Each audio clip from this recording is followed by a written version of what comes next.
dernière partie donc de cette invitée, c'est la partie invitée. Bien sûr, je vous le disais, nous serons avec une dame et c'est avec elle que nous parlerons de la fête des mères. Aujourd'hui, c'est la fête des mères. Eh bien, elle est déjà là installée. Je suis avec Madame Nouvon Edith. Elle est pasteur également à l'église Nouvelle Dimension. Bonjour, Madame. Bonjour. Merci d'avoir fait le déplacement. Je vous remercie aussi. Bonne fête à vous. Merci, pareil à vous. Merci. Alors, avec vous, nous parlerons de la fête des mères. Ouais. Dites-nous d'abord, qui appelle-t-on mère? Merci beaucoup. Une mère, c'est un guide. Une mère, c'est une main tendue. Une mère, c'est l'équipe d'une famille. Une mère, c'est cette personne extraordinaire qui porte en elle un être, une âme pendant 9 mois et qui la met au monde par après. Alors, si on suit un peu votre définition, c'est-à-dire que celle qui n'a jamais accouché ne peut pas être appelée mère ou bien ne peut pas être considérée comme mère? Selon la définition que donnée, je veux parler de la dernière définition. Je ne veux pas parler de guide et autres, non. Celle qui porte en elle pendant 9 mois une âme. C'est-à-dire que si vous n'avez pas, je ne sais pas, cette bénédiction ou cette grâce, c'est que vous n'êtes pas considéré comme mère. Oui, mais basant sur ma dernière définition, je peux dire oui. Si vous n'avez jamais porté cette âme, cette tête en vous pendant 9 mois, vous n'êtes pas une mère. Alors donc le jour de la fête des mères, vous restez à l'écart, vous laissez les mères célébrer leur fête. C'est un peu ça? On peut toutefois dire, on peut toutefois souhaiter une bonne fête des mères aux gens par anticipation, celles qui n'ont pas encore enfanté, parce que, espérant qu'un jour, ils vont enfanter aussi. Alors, dites-nous, on sait que quand il y a de ces fêtes-là, il y a des regroupements de femmes et autres, là, au niveau de la nouvelle dimension, comment ça s'est déroulé après le culte? Est-ce qu'il y a eu des cérémonies ou bien c'est ce soir? Heureusement que nous avons habituellement les réunions des femmes les dimanches à 16h. Donc, on va se retrouver encore à 16h et on va la célébrer. Alors, dites-nous, madame, quel rôle joue la mère dans le foyer? Ok. La mère a plusieurs rôles. Premièrement, elle s'assure de la sécurité de ses enfants. Elle s'assure de l'éducation de ses enfants. Elle assure la sécurité alimentaire de ses enfants. Elle prend soin d'elle-même, de sa vie sociale, de ses enfants et celle de son mari. Elle s'assure à bien intégrer ses enfants dans la société, à estimer, à développer une estime de soi à ses enfants. Donc, une mère joue beaucoup de rôles. Alors, vous, parmi les rôles que vous venez de citer, vous avez parlé d'abord de la sécurité des enfants et de l'éducation des enfants. C'est-à-dire que les enfants que nous retrouvons en griffe dans la rue n'ont pas eu de mère, ou les mères ont été négligentes? On peut dire les deux. Je m'explique. Quand je prends le premier cas, les enfants de la rue, il y a certains qui ont perdu leur mère dès le bas âge. Parce qu'une mère normale, toute mère a en elle-même, comme elle appelle cette habileté à vouloir protéger son enfant. Donc si un enfant se retrouve dans la rue sans abri ou bien sans aucune protection, ça veut dire que soit sa mère n'est plus, mais soit sa mère a failli à son devoir. Alors, souvent, on retrouve des enfants à force d'être trop, à force d'être protégés à l'extrême par leur maman, ces enfants deviennent autre chose. Alors, le rôle de protection dont vous nous avez parlé tout à l'heure, comment il faut gérer ce rôle de protection pour que demain, nos enfants ne soient pas pointés du doigt? Merci. En fait, on veut bien la sécurité des enfants, mais il ne faut pas exagérer. Parce qu'aujourd'hui, on voit des enfants qu'on appelle des enfants gâtés, qui sont vraiment, on ne peut pas avoir la même mise sur eux. Il faut toutefois veiller à la sécurité de son enfant, mais pas à l'extrême. Je m'explique. C'est-à-dire, il faut, en tant que parent, il faut donner le peu à son enfant. Parfois, tu peux avoir quelque chose, mais ton enfant va te demander, tu dis non. Parce que personne ne connaît l'avenir. tu peux mourir, laisser cet enfant. Mais si tu lui donnes tout ce qu'il veut, un jour, si tu t'absentais, il ne peut pas. Donc, il faut s'assurer de leur sécurité, mais tout en n'exagérant pas. Alors, on voit dans certains foyers aussi, le papa dit non, la maman dit laisse l'enfant. Et c'est source de disputes entre les parents. Dans ce cas, qu'est-ce qu'il faut faire? Je vois À qui la faute? À la maman? Puisque peut-être chez elle, elle est en train de jouer son rôle de protectrice, comme vous l'avez dit. Mais il y a également l'éducation. Vraiment. Pour un foyer réussi, c'est-à-dire, un foyer réussi veut dire les enfants qui ont prospéré, le mariage qui va bien. Donc, pour qu'un enfant réussisse, il faut que le père et la mère éduquent ensemble leurs enfants. Donc, puisque Comment ça peut se faire éduquer ensemble? Ok, moi je vais me référer à la Bible parce que la Bible déclare que les femmes se soumettent à leur mari. Donc, si la femme se soumet vraiment à son mari, la soumission ne veut pas dire que tu ne vas pas exprimer ce que tu ressens. Si la femme vraiment se réfère à la Bible, se soumet à son mari, ça veut dire qu'elle va se placer sous son mari tout en donnant son opinion. Et je crois qu'ensemble, si le papa dit non, la mère va dire, ok, mon opinion, voilà, ils vont toujours arriver à une conclusion, pas d'une manière opposée. Alors, vous vous concertez avant d'interdire ou bien d'autoriser quelque chose aux enfants, c'est un peu ça? C'est un peu ça. Il faut toujours que les parents se concertent. Il faut que la femme sache que c'est elle qui passe plus de temps avec son enfant. Mais il y a des foyers dans lesquels papa et maman sont chien et chat. À quel moment il faut se concerter? Et là, je crois que c'est la femme doit comprendre. Ou bien papa et maman ne sont jamais ensemble. C'est-à-dire, quand c'est papa qui voyage, maman est là. Quand c'est maman qui voyage, papa est là. Du coup, ils se voient peut-être une semaine, 2 semaines. Exactement. À quel moment il faut se concerter et donner une bonne éducation aux enfants? Je crois qu'il n'y a pas de moment propice, même à l'extérieur aujourd'hui, par les réseaux sociaux, ils peuvent se savoir. Une fois qu'en premier, la femme connaît son mari et se soumet à son mari. Moi, je peux donner mon exemple. Moi, j'étais née au Gabon, mon père est parti aux États-Unis, mais c'est ma mère qui nous a éduqués. Mais par la grâce de Dieu, nous avons réussi. Donc, ça dépend de la femme aussi qui passe plus de temps avec ses enfants. Alors, l'éducation, donc, dépend de la femme qui reste plus avec les enfants. Exactement. Nous allons aborder un autre aspect, c'est l'aspect des mères célibataires.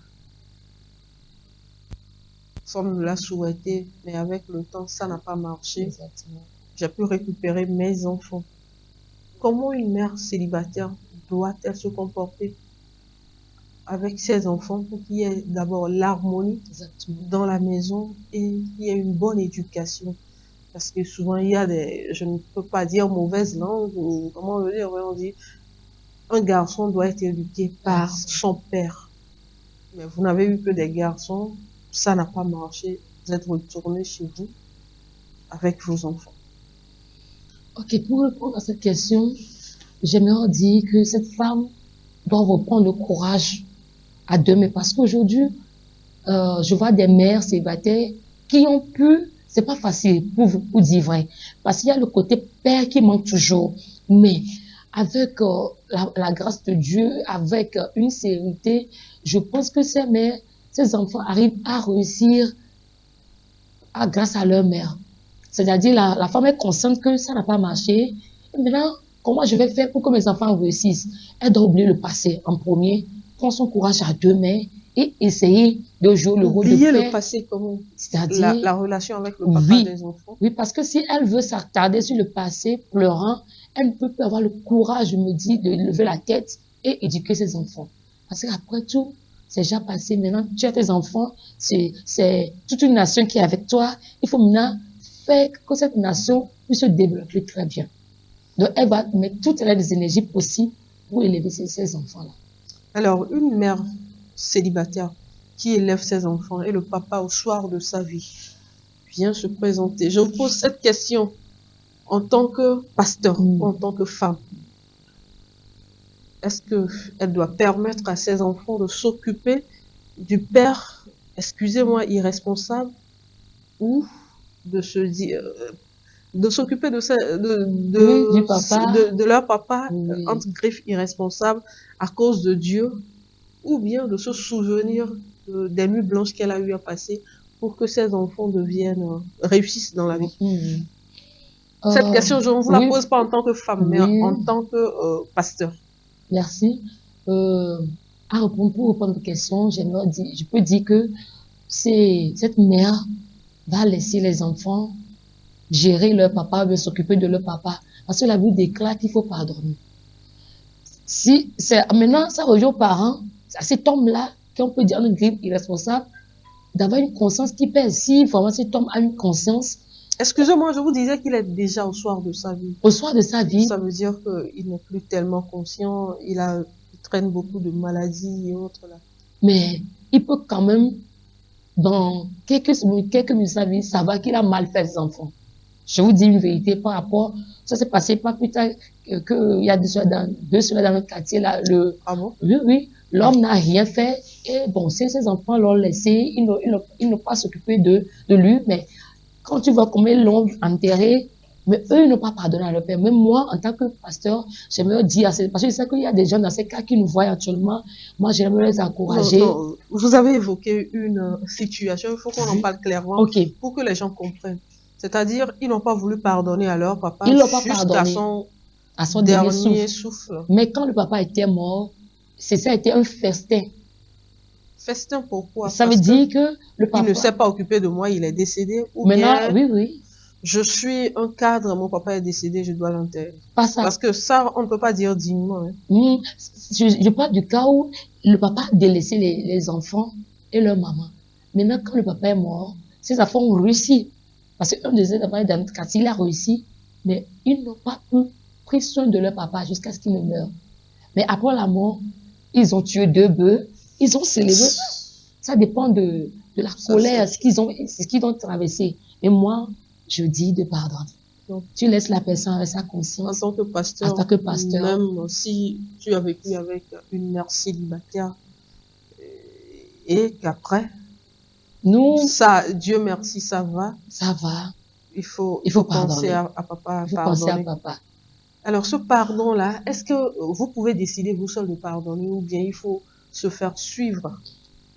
Parce qu'il y a de ces situations, il faut se faire suivre spirituellement. Oui, exactement. Parce qu'il y a de ces blessures qui ne se guérissent pas facilement.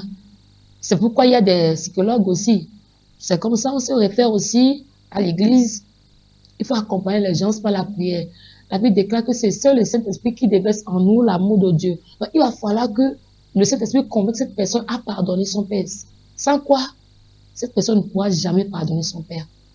Donc, dans certains cas, la personne va se faire suivre par la prière. Même question. C'est vrai que c'est la journée c'est la fête de la mère, fête des mères. Mais cette situation se pose à l'inverse aussi. C'est-à-dire, vous êtes jeune, à cause d'un problème de co-épouse ou quoi, maman quitte la maison.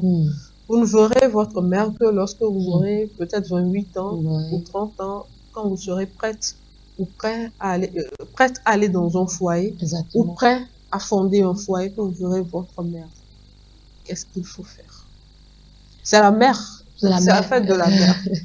C'est la mère. Ces genres de cas, pour être vrai, sont difficiles à pardonner. Parce qu'une jeune fille qui évolue... Non, la question, c'est... Je vais revenir. C'est toujours en tant que pasteur. Oui. Je parle au nom de ce qu'on a vu, mais je vais arriver à la conclusion quand même. D'accord. Parce qu'une fille, pour avoir grandi en tant que jeune fille sans mère, c'est difficile. Elle a peut-être grandi avec sa marâtre. C'est un thème que je n'aime pas trop. Oui. Avec sa deuxième maman. C'est ça. Et pour dire vrai, on connaît ce que c'est que une copine. Et un jour, sa maman revient. Apparaît.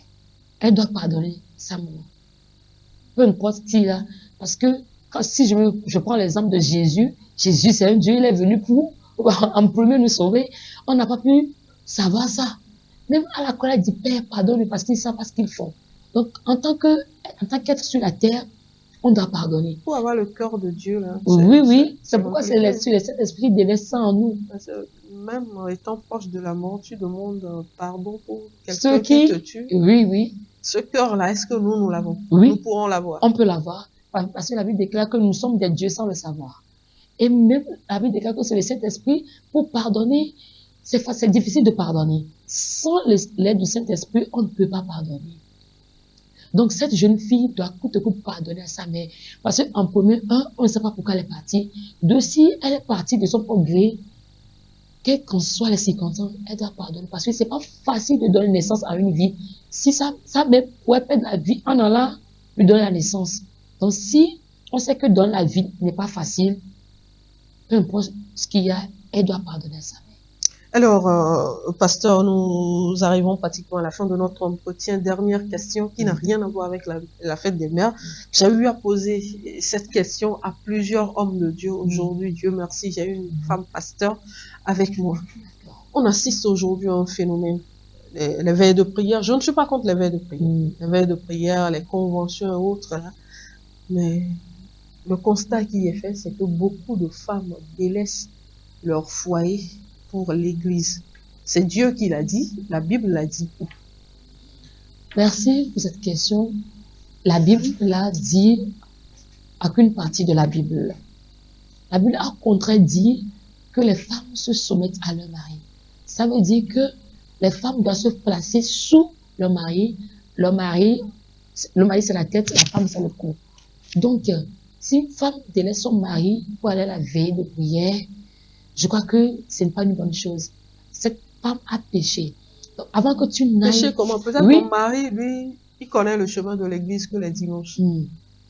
Quand toute la famille doit aller à l'église, lui va à l'église. Ok. Maintenant, dans la semaine, il y a 3 ou 4 jours où il faut aller prier. Mais parmi ces jours-là, il y a des jours où mon mari me dit de ne pas y aller parce que je dois m'occuper de la maison avant son retour. Alors, faut-il y aller parce que je veux adorer Dieu? Moi, je vais répondre. D'abord, je dis une fois encore merci pour la vie de notre papa, mon mari, le référent Jérémy Nodov, parce que à la nouvelle dimension, c'est-à-dire chez nous, les gens peuvent témoigner. Si ton mari, surtout ne t'interdit pas le culte de dimanche, tu n'as aucun droit de quitter ton foyer pour le culte de la semaine. Parce qu'en premier, si j'évoque le cas, je vais le faire au cas que vous venez d'évoquer, quand le mari ne refuse pas le service de dimanche, la gloire à Dieu. Même s'il refuse, là tu pries et en te soumettant un jour, il va accepter. Donc faut pas fuir. Faut pas fuir. Parce que quand tu fuis, quand tu viens, Dieu ne va pas exaucer ta prière. Si je peux me permettre. Oui. Parce que c'est pour lui que j'ai désobéi. Non. Lui-même, il a donné une recommandation. Obéis à ton mari. Quand tu délaisses ton mari, tu viens, il va pas t'exaucer. Donc, les femmes, calmez-vous. Soumettez-vous à vos maris. Tant qu'il n'a pas refusé le culte de dimanche, ça te suffit. Aujourd'hui, on a créé des groupes WhatsApp. Tu peux suivre à la maison. Mais si tu n'as pas un pote en Android pour suivre, tu es connecté aux gens, tu dis Seigneur, je suis à la maison, tu as surpris, c'est bon. Donc, n'allez pas au veille de prière sans l'approbation de vos maris. Merci. Je vous en prie. Aujourd'hui, j'ai cette réponse venant d'une femme qui est également pasteur.